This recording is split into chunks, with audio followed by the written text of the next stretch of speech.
오늘은 지난 주일에 이어서 대강절 말씀 시리즈 두 번째 시간 믿음의 그릇을 준비한 여인이라는 제목으로 하나님의 말씀을 함께 나누도록 하겠습니다. 우리 성도님들께서는 성탄을 앞두고 어떠한 준비와 또 믿음의 준비들을 하고 계신지 모르겠습니다. 제가 문득 그런 생각이 들더라고요.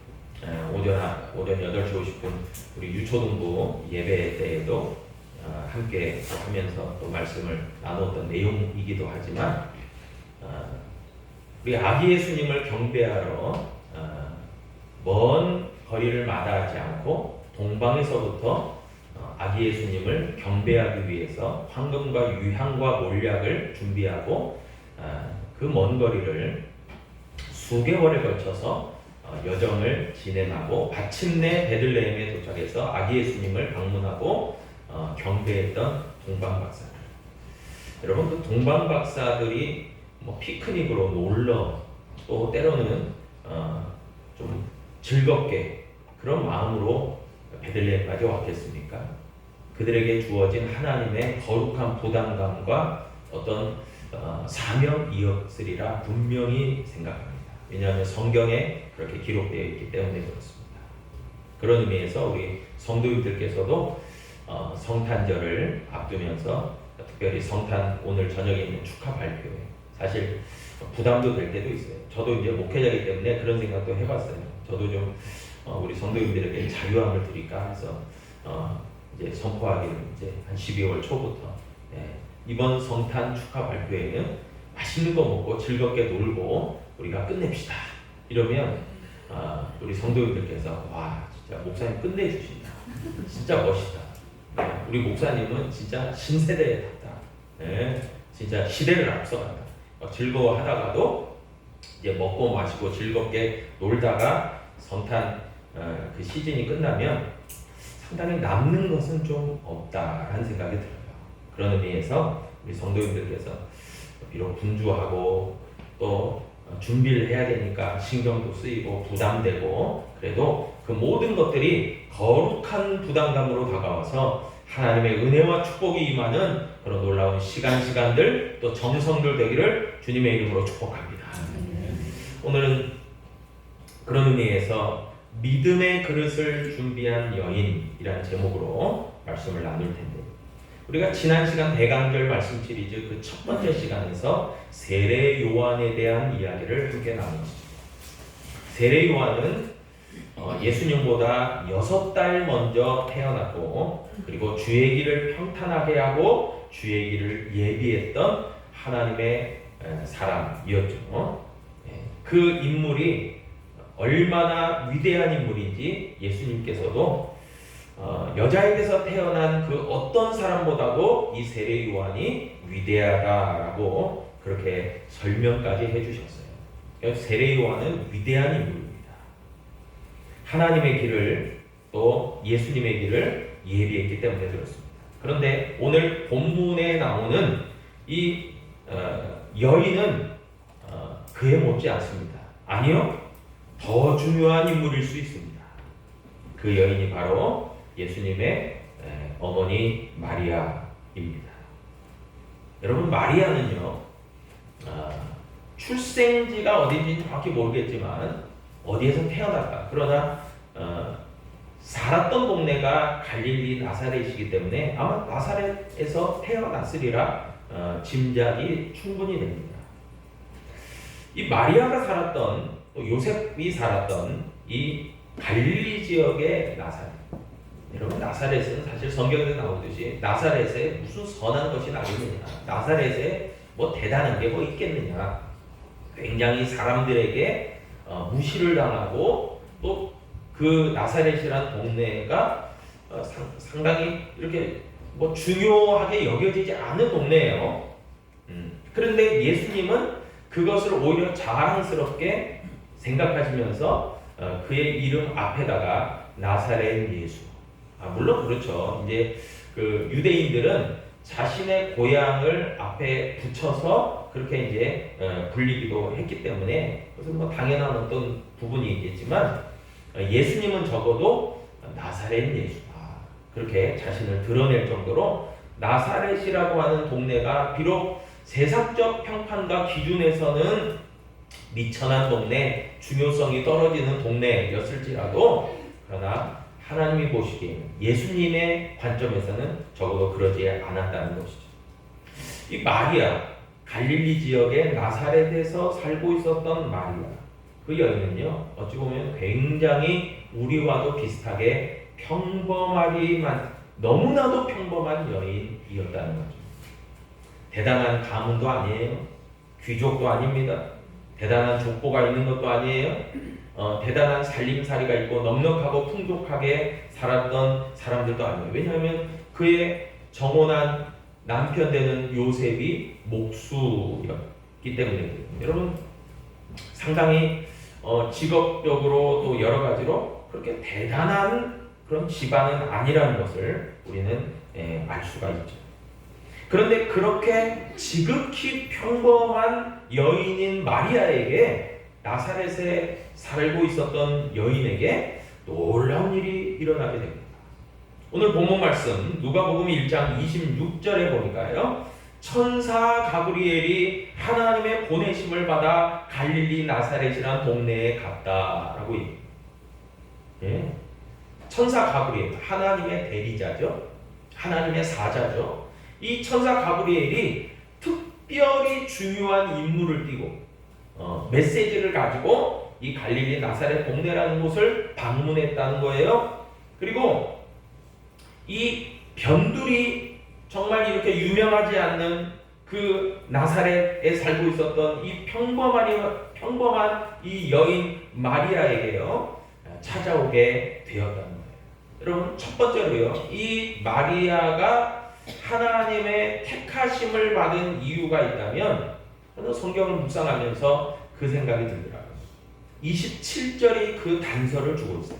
뭐라고 이야기하냐면, 다윗의 자손 요셉이라 하는 사람과 약혼한 처녀에게 이르니 라고 했거든요.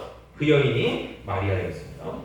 그렇기 때문에 마리아가 하나님의 택함을 받은 첫 번째 근거가 있다면 다름 아닌 다윗의 자손 요셉과 정혼한, 약혼한 처녀였기 때문에 그렇습니다. 왜냐하면 하나님의 예언 가운데, 하나님의 약속 가운데서 정말 다윗의 후손으로 메시아가 태어날 것이라고 예언되어 있었고, 비록 주목받지 못했어도 요셉은 분명하게 다윗의 후예, 다윗의 족보에 들어가 있는 다윗의 가문이에요. 다윗의 가문인 요셉과 정혼한 마리아. 그렇기 때문에요, 여러분, 사실 마리아는 다윗 가문의 요셉과 정혼하기 때문에 하나님의 부르심을 받았다는 것은 분명한 성경의 근거예요. 그렇게 준비되어진 여인이었습니다. 그런 가브리엘 천사가요, 이제 그 마리아에게 28절에서 다음과 같이 얘기해요. 은혜를 받은 자여 평안할지어다, 주께서 너와 함께 하시도다 라고 그렇게 이야기를 해줍니다.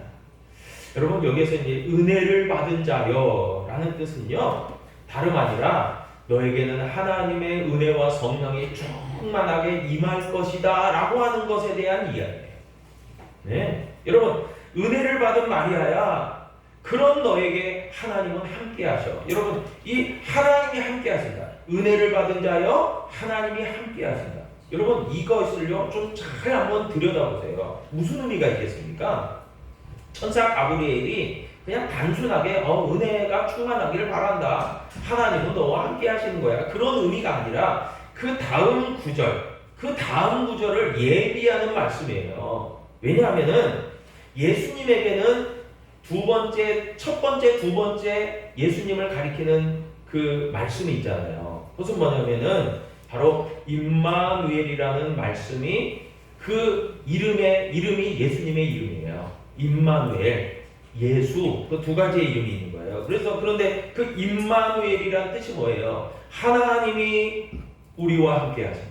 하나님이 우리와 함께 하신다라는 거예요. 그렇기 때문에 오늘 본문 말씀에서 마리아에게 천사 가브리엘이 은혜를 받은 마리아야 하나님은 너와 함께 하셔. 그 말은 뭐예요? 너를 통해서 독생자 예수 그리스도를 성령 가운데서 태어나게 하시니 너는 하나님이 함께하는 여인이야 라고 얘기하고 있는 거예요. 여러분 사실 참 세상적 기준으로 보면 마리아는 너무나도 평범합니다. 보잘것없어요. 때로는 초라할 수 있습니다. 유명하지도 않아요. 그런데 마리아는 하나님의 은혜를 받은 여인이었고 하나님의 택함 받은 여인이었어요. 그리고 준비된 그릇이었다는 것이죠. 여러분 우리에게 어느 날 하나님께서 우리를 부르시고 또 말씀하시고 응답하시고 또 큰 은혜와 성령의 축복을 주신다면 여러분 그것은 다른 말로 이야기하면 우리가 하나님의 사랑과 은혜를 성령을 충만히 부음받을 만한 준비된 그릇이란 얘기예요. 하나님은 거룩하신 하나님은 준비되지 않은 사람들에게 성령으로 충만히 임하지 않으시는 거예요. 그래서 사도행전에서 사도행전 2장 유명한 그 성령 강림의 사건도요. 120명의 성도들이 마가의 다락방에서 뭐 했다고 그랬어요? 저들은요 기도에 전념하고 있었어요. 왜 기도했겠습니까? 하나님의 성령을 받기를 준비되는 예비되는 그 과정을 거친 거예요. 여러분 그렇기 때문에 하나님의 사랑과 은혜와 성령이 충만한 믿음의 그릇들이 준비되지 않으면 하나님의 역사를 우리가 맞이할 수 없다. 할렐루야. 그런 역사가 있는 거죠. 그런 의미에서 마리아는요 분명하게 왜 마리아가 택함 받았냐? 하나님이 보시기에 준비된 그릇이었기 때문이다. 첫 번째는 요셉과 정혼한 여인이었고 두 번째는 준비된 그릇이었기 때문에 그렇습니다. 여러분 그 마리아에게요 가브리엘 천사가 방문을 해서 다음과 같이 이제 막 두렵고 떨리고 이런 그 마리아에게 또 이야기를 하는 겁니다. 마리아는요 29절에도 보듯이 너무나도 불안하고 이게 어찌된 일인가 했어요. 이게 도대체 무슨 일이지? 라고 굉장히 당황하고 있었던 것이 분명합니다. 그런데요 그런 마리아에게 두려워하고 몹시 당황했던 마리아에게 가브리엘 천사는 30절로 31절에서 말씀합니다. 마리아야 무서워하지 말아라. 내가 하나님께 은혜를 입은 거다. 보라 내가 잉태해서 아들을 낳을 것인데 그 이름을 예수라 하라 라고 말씀하시는 거예요. 여러분 우리가요 때로는 내가 감당하기 버거운 내가 감당하기 쉽지 않은 일을 만날 때요 하나님께서는 우리에게도 다음과 같이 이야기하십니다. 두려워하지 말아라 아멘. 라고 말합니다. 여러분 우리가 믿음의 길을 굳건하게 걸어갈 때 때로는 여러 가지 시험과 유혹과 환난과 고난을 당할 때가 있어요. 또 그 반대로 하나님은 우리에게 거룩한 영적 부담감을 주시고 우리로 하여금 너 이것을 해야 돼. 너 이런 것을 이루어 가야 돼. 라고 할 때 굉장한 부담이 될 수도 있습니다. 여러분 그런데 그때마다 하나님은 그런 부담감만 주시는 게 아니라 우리에게 말씀하시는 거예요. 두려워하지 말아라 라고 말해요. 네. 여러분 두려워하지 말라는 것은 두 가지의 측면이 있을 겁니다. 첫 번째로 조금 안 좋은 측면인데 그 두려움은요 죄를 짓고 범죄하였기 때문에 두 발 쭉 뻗고 자지 못하는 그런 스스로 억눌리는 두려움일 거예요. 그래서 왜냐하면 언젠가는 하나님의 심판이 있을 거다라고 하는 거기 때문에 그 마음에 평안이 없어요. 늘 불안하고 초조하고 염려되고 걱정되고 억눌리는 거예요. 자유함이 없어요. 여러분 그런데 오늘 마리아에게 가브리엘 천사가 두려워하지 말아라 하면서 그 다음에 이어지는 말씀이 뭐였어요? 평안하라. 너에게 평화가 있을지어다. 그 얘기하는 거예요. 그렇기 때문에 마리아에게 임한 그 두려워하지 말라와 평안함은요 두 번째 두려움의 측면인 하나님을 경외할 때의 두려움을 얘기합니다. 그래서 이것은요 다른 말로 이야기하면 좋은 두려움, 좋은 긴장감이라고 할 수 있어요. 하나님의 일이 있을 때 좋은 긴장감입니다. 여러분 참 그렇잖아요. 우리가 어떤 좋은 일이 이제 곧 닥칠 거예요. 좋은 일이 곧 다가와요. 내가 고대하던 때가 다가와요. 그러면 여러분 어떻습니까? 긴장도가 올라갑니다. 예, 텐션이 올라갑니다. 막 조금 흥분 상태가 됩니다. 여러분 그런데 그게 안 좋은 것이 아니에요. 좋은 긴장감이라는 거예요. 여러분 그럴 때에 하나님께서는 마리아에게 있었던 그런 인간적 두려움은 다 사라지고 하나님이 주시는 거룩한 그 생각과 마음 그리고 하나님의 평안으로 마리아에게 충만하게 하여 주신 줄 믿으시길 바랍니다. 여러분 그렇기 때문에 저와 여러분들도요 마찬가지예요. 두려움이 있을 때 정말 막연하지만 또 때로는 또 우리에게 엄습하는 그런 두려움이 있을 때 하나님의 음성, 하나님의 메시지 너는 결코 두려워하지 마라. 너에게 평안이 있을지어다. 마리아와 같은 그 놀라운 은혜와 축복의 메시지를 받는 저와 여러분 되기를 축복합니다. 여러분 마리아에게요 예수라고 하는 아들을 주실 것이다 라고 얘기하면서요 오늘 본문 말씀 32절에서 가브리엘 천사는 너무나도 자세하게 디테일하게 그 예수가 어떤 분이신 것을 설명해 주고 있어요. 32절에 보니까요 그분은 큰 자이고 지극히 높으신 이의 아들이고 다윗의 왕위를 이을 자이고 영원한 왕이시다 라고 얘기해요. 여러분 예수님이 어떤 분이신가 분명하게 하나님의 천사 가브리엘은요 마리아에게 이야기를 해주었습니다.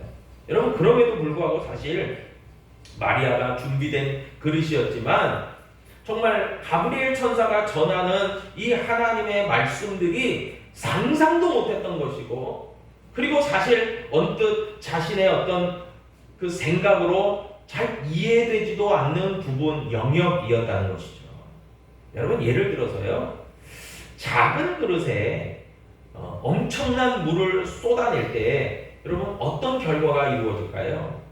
그 물이 차고 넘칠 뿐만이 아니라 그 주변을 다 더럽힐 뿐만이 아니라 그릇도 물을 붓는 압력 때문에 깨지고 말 수도 있죠. 그러지 않습니까?